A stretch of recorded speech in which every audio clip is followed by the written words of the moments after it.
Welcome back to the JS Report. As we know, things did get serious this past week in the Mid-South area when deadly storms came through Friday night. We got a chance to be reminded that life is more than games. And it's a lot of people going through a lot of things right now. And as a reporter, I got a reminder that this week, going to travel to games up at Brighton, they're raising up money for their neighbors in Covington. Now, I was at Millington last night, and the Covington Lady Chargers were there to play. They don't know if they're going to have a home game for the rest of the season. But for one night, they got a chance to play the game that they love. And the community of Millington raised up toiletries and sanitary things for them so to help them out in this time of need. So we're reminded that we're one. So let's always keep that in mind. Because, hey, it's something more powerful out there than us. And we got reminded of that Friday. So to win Arkansas, those places in Mississippi who still recovering after 2 storms, and to our friends up in Covington, you're in our prayers. All right, my first take this week on the JS Report, I got assistant basketball coach of the East High School Mustangs, Scott Robinson. Thank you for joining us, Scott. Sure, appreciate you having me. As always, appreciate you as always. Scott, let's talk about your history a little bit first. Your background of your John Calipari managing days, since I've known you that long, is what, 20-some years now? Yeah, it's been quite a long time. It's about 20 years, honestly. So I started in '04 in Memphis. Was a manager there for 5 years, and then GA for 1 year. So I was at Memphis a total of 6 years. Experienced a lot of great things there. We had a lot of success, and it's great to see the alma mater having success. Penny's done a great job with the program, and I know this year was heartbreaking because they were right there, and I felt like they had a great draw. Obviously, seeing Florida Atlantic make the Final Four, so I think it's excitement in the city. We got a lot of good recruits coming in for Memphis, and with this portal, I think every team can be relevant immediately, just based off of opportunities for kids where they feel like they can go and get opportunity to show their abilities and hopefully, obviously, obtain their goals. And obviously, with this NIL stuff, I think it's just a matter of time. It's unfortunate for a lot of the low major schools, and we see it in high school, all the time, quite honestly, where a lot of kids transfer, and so when they get to college, it's normal. And in today's generation, it's a lot of, they see their friends doing it, they see a lot of opportunities, and sometimes it works out, sometimes it doesn't. So it'll be interesting. Before I get to your Victory College days, just give me some games that you loved the most being a manager, like the Memphis-Louisville rivalry, the Memphis-Cincinnati rivalry. Give me your best road atmosphere that you got to experience as a manager. The best road experience was UAB. That I think even before I was there, UAB was always a big rival of Memphis. They always wanted to beat Memphis, and so we went down there and we were fortunate to win. We had some unbelievable players, but it was sold out every game when we would play at UAB, and it was a raucous crowd, and it was crazy, the environment of what it was on the road. Every time we went somewhere when I was at Memphis, it was sold out. Every game was sold out. So, we expected that. We went into an environment which was going to be tough to play, and we felt like, we had the best team that night, and we just had to make sure, within that, we were mentally tough to be able to get through that. And then for home game, I would say the one game I'll never forget was when we played Tennessee in the 1-versus-2 game. I mean, the electric atmosphere. Dane Bradshaw. Dane Bradshaw at White Station. But the electric atmosphere of the starting lineups was amazing, and I just felt like you never I'll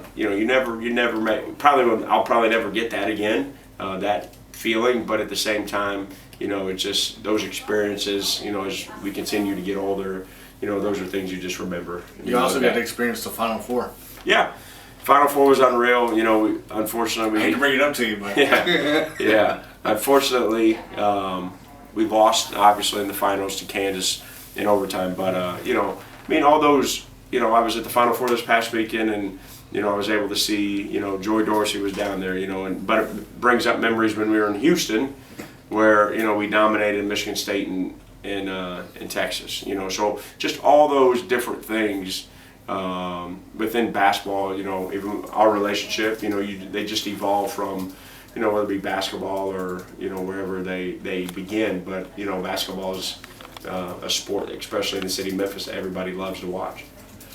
So if anybody wants to go back and watch film on YouTube, look for him on the sideline. That's my take one. All right, my take two this week was Scott. Scott, let's just talk about you being the assistant coach for the Memphis East Mustangs this year. Y'all went to the state tournament in Murfreesboro. First question I want to ask you is, y'all finished the year 26-10, 8-2 in the league. Yeah. But the region with Bartlett and all of them, and then the district was a handful itself.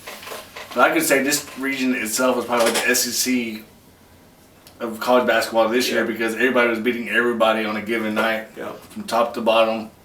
Because you saw Jerry Stackhouse turn it around. But just give me some games that kind of got the guys, past that mindset. Okay, this is what we are for real. I know sub-states wanted to go home. When did y'all finally realize, as a coaching staff, this team could basically make a state tournament? Well, going into the year, we lost some guys in the summer. We lost Billy Richmond. He went to Camden High School, New Jersey, and we lost E.J. Smith. So, we lost 2 starters and 2 really good players and 2 guys that will play college basketball. So, we really didn't know how we were going to be, going into the season. We felt we had some talent. We felt like we had some pieces to compete for a state tournament. And, there were some games we were inconsistent. Coach Holmes does a great job with the kids, and he's had success at East, for many years now, ever since Penny's left to take over University of Memphis. But, we knew going into the season it was going to be a dogfight. Like, we knew we were going to have to play well. The district's tough, the region's brutal, and anybody can beat anybody. If you look at it, I felt probably the most 2 talented teams on the other side of the region in Houston and Bartlett lost in the district. So then, they have to come on the road and play our top two teams that finished in the district tournament, and which happened to be us and Overton. And so, I felt like those were the 4 most talented teams.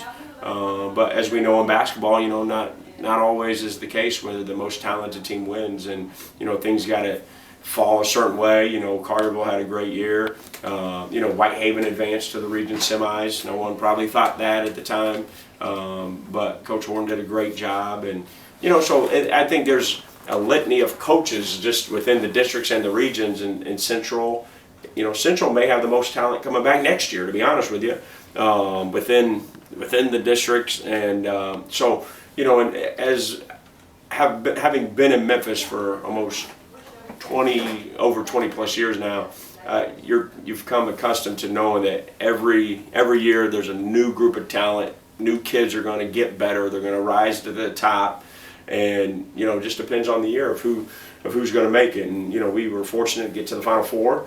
We didn't play a great game against Independence, and Overton made a great run. They had a kid that just really willed them to win, and Jordan Frison, but they had other pieces that really solidified their team. And people want to always think like it's one person, but in reality it's everybody has a role. There's always a game where somebody that's unexpected steps up and gets a win for a team, and credit to Overton for being able to find a way to get it done. Yeah, some key wins that y'all had this year. Y'all beat Houston 67-60. Yeah. Beat Bartlett 69-66.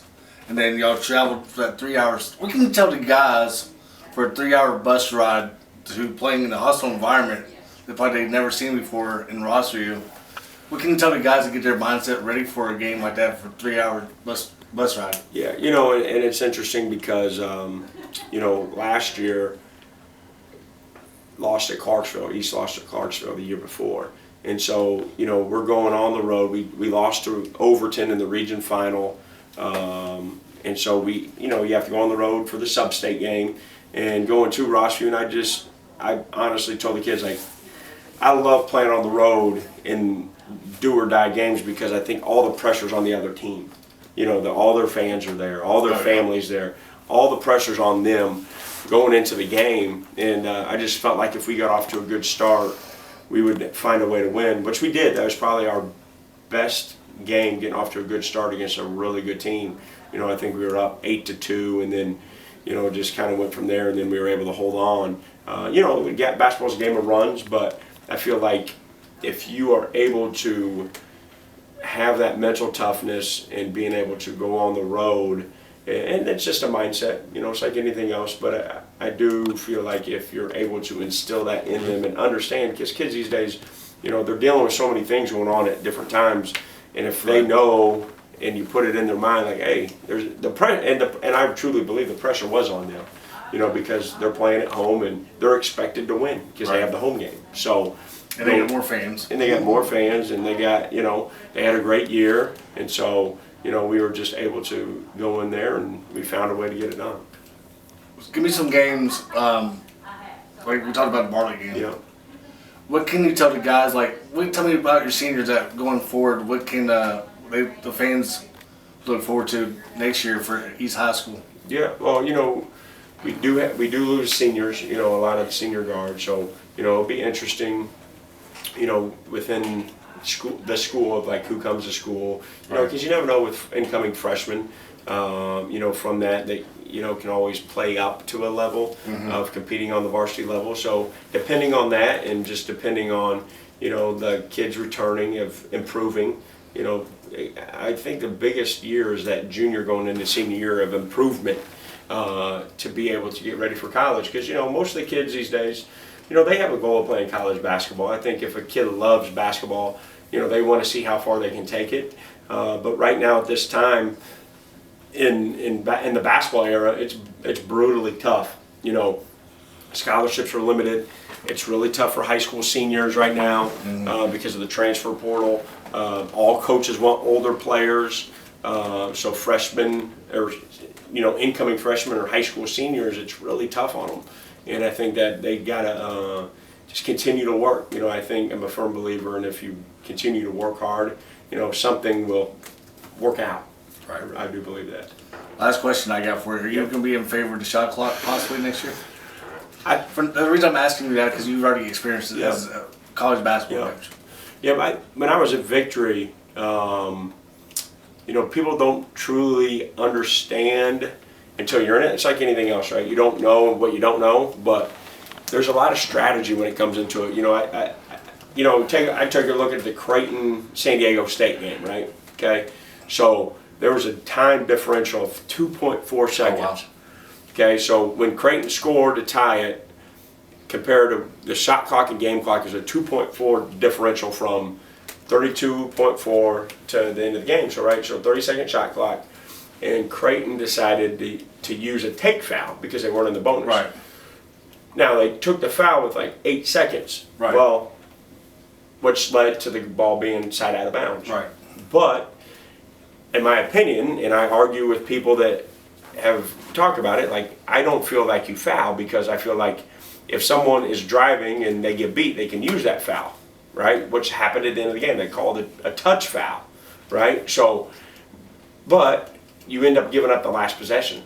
So now you go from having the last possession no matter what to basically, realistically, you don't have the last possession. Right. And now, they did get the ball because they fouled them. Yeah. But the reality of it is they still didn't get a shot off.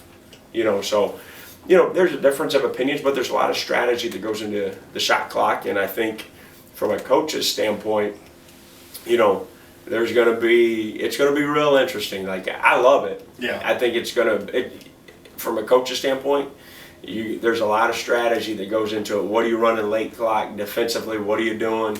So there'll be a lot of strategy going into it. And I think, for the overall game, I think it makes sense. I think it's going to be tough because it's resources. It's expensive. Like, okay, well, how is every school going to be able to get shot clocks? Now, not only do they have them, now who's running them? Like, who knows how to run it? Now, okay, well, if it continues to mess up, then the coaches get pissed, so it's just a lot of moving pieces. But I think for the overall game, it's needed because it's going to help the kids get, to the next level, and it's not an adjustment. So if anybody wants to follow your social media handles on Twitter, we can follow you at?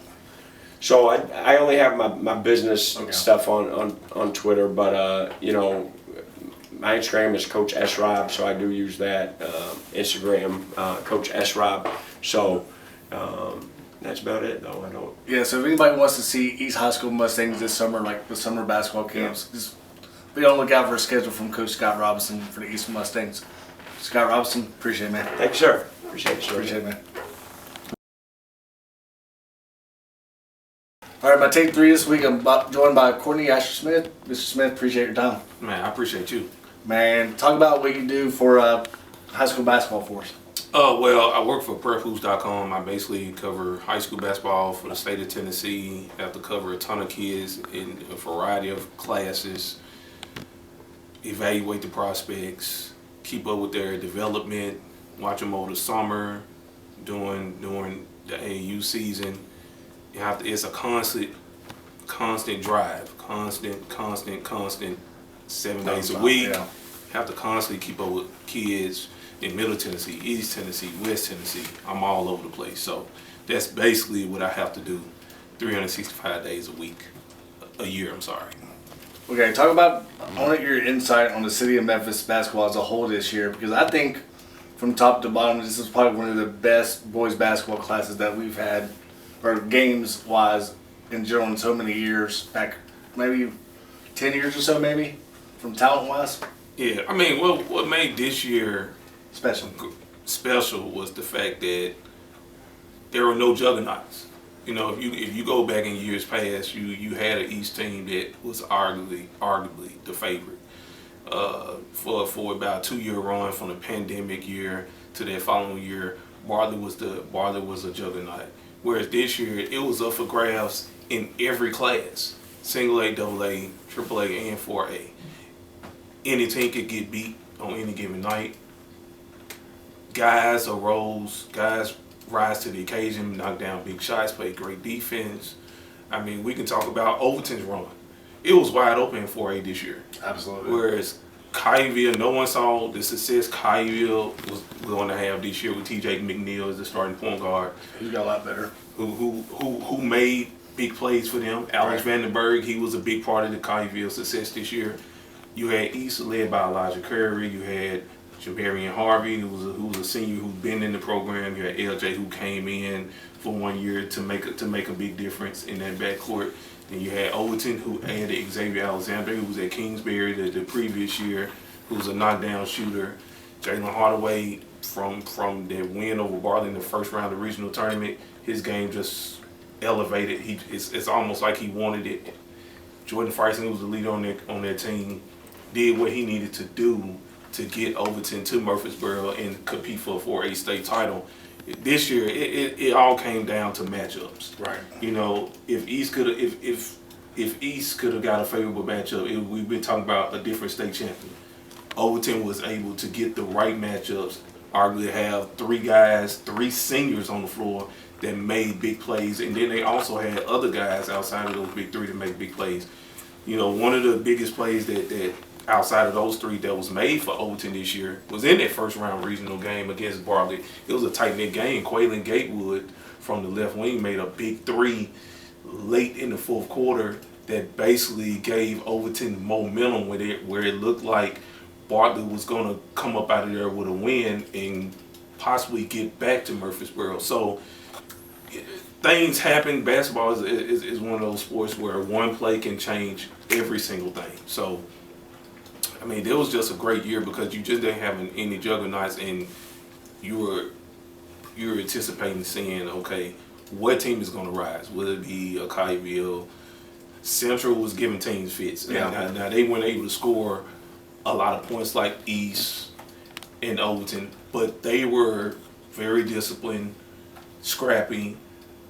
You know, I definitely did a great job of preparing his guys just to play hard, continue to play hard on every possession. And every night they did it, they were not a pushover at all.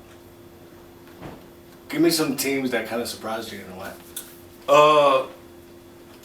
Man, that's I would say, You know, you know what, Yeah. I'm gonna be honest, I didn't see why he making the regional semifinals. But that goes back to matchups. You know, they lost in the district tournament to I think East, and had to turn around and play Central in that 3 and 4 game. Right.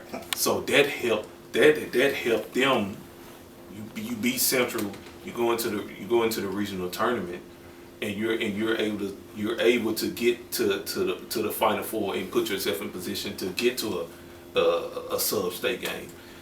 You know, that group, of course, is not as talented as Whitehaven teams have been in the past, but they did have Julius Stafford, who's one of the best players in 4A out this way last season, that was able to put them in that position.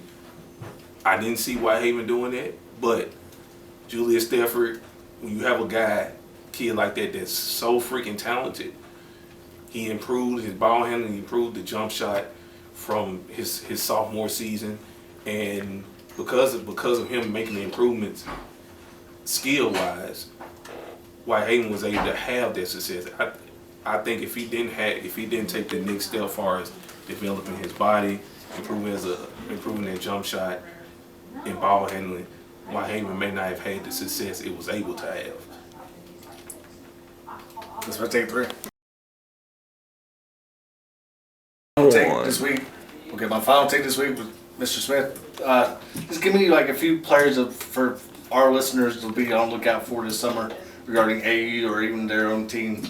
Well, the junior class, the 2024 class, I think this is the summer where it's very important for them. Coach Scotty Robinson mentioned earlier about that junior to senior year, because a lot of these kids out here want to play college basketball. A lot of them have those aspirations. So can Christian Austin from Bartlett, can he elevate his game? You know, a 6'5" wing that has a lot of upside. KJ Tanner from Cordova, you know, can he take his game up to another notch? Because, you know, college coaches are really going to be out there looking at this junior class. Elijah Kerr is another guy. Nice 6'8" frame, knock down the mid-range, great on the boards, have solid footwork, can get up and down the floor. Those guys like that, Jay Nash, can he take his game to another level? Because these college coaches with this transfer portal, there's so many experienced guys in the portal. College coaches want older players, where they don't put as much trust in these freshmen unless you are a really talented freshman, unless you're a Brandon Miller type of player that can come in and make an impact right away.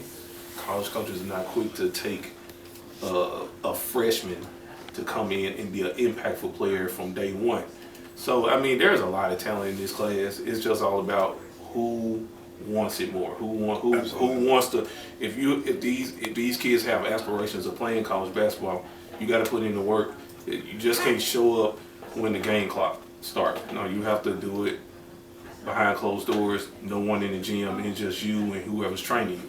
So there's talent in this class, but it's all about who wants it. And so those three guys. And I mean, Julius Stafford is another kid that's really talented. Does he take his game to the next level? Christian Gilling's another one. Christian Gilling, you know, does he elevate his game? I mean, guys, they have to, because if not, college coaches are gonna overlook them, go recruit other juniors in that class across the country, or they're just gonna go in that portal. Good. And yeah, another kid that a lot of people probably haven't mentioned, Cody Hickerson from White Station. I think he had a solid year. The team overall didn't, record-wise, didn't look as great as other teams in that district, but he's another kid in that junior class that can, if he elevates his game, he can go play for someone. He can go play at a program for 4 years and be a productive player. So, like I said, there are so many players in this class that have to take their game to the next level from all through this summer, the entire summer going to their senior year, to be able to separate themselves, to give college coaches a look that, hey, I can trust you as a freshman to come in and be an impactful player from day one. What can you tell an unsigned senior that might be getting not recruited as much right now? What can you just tell them in general right now? Man, I don't. It's with this portal. It's what words can you give an unsigned senior, especially an unsigned senior that doesn't have anything. Now, if there are unsigned seniors out there that have junior colleges looking at them, if some have offered them, if a NAIA school has offered these unsigned seniors, hey, take it. Yeah. Because like I said, this transfer portal, college basketball has changed so much. Recruiting has changed so much. Where if you're not an ESPN kid, Rivals 247, what are your chances going into your senior year that you're going to get a mid-major offer from like a Tennessee Tech or a Lipscomb? When every day, especially at the end of the season, once the NCAA tournament time gets here, you see so many kids young men enter the portal. So my advice would be, hey, if you can reclass. Yeah, I've always said to go to JUCO route the first year if you have to, and it won't hurt. Right. And then see what happens after that. Yeah, absolutely. There's nothing wrong with going junior college. There's competition at the JUCO level. You got to work as hard as if you were going to a Division I program, because you got guys at the JUCO level that are trying to get out of there, get to Division I or a Division II program, and play a full 4 years, 5 years, how long they can in college basketball. All right, Courtney, good having your Twitter follow as well. Yeah, I'm only on Twitter. He's on Twitter nonstop. Courtney, I'm at Courtney Hoops 90. Whatever information you want to know about a kid in the state of Tennessee, you can reach me from there, and I will get back to you as soon as I can. And that's my take for this week.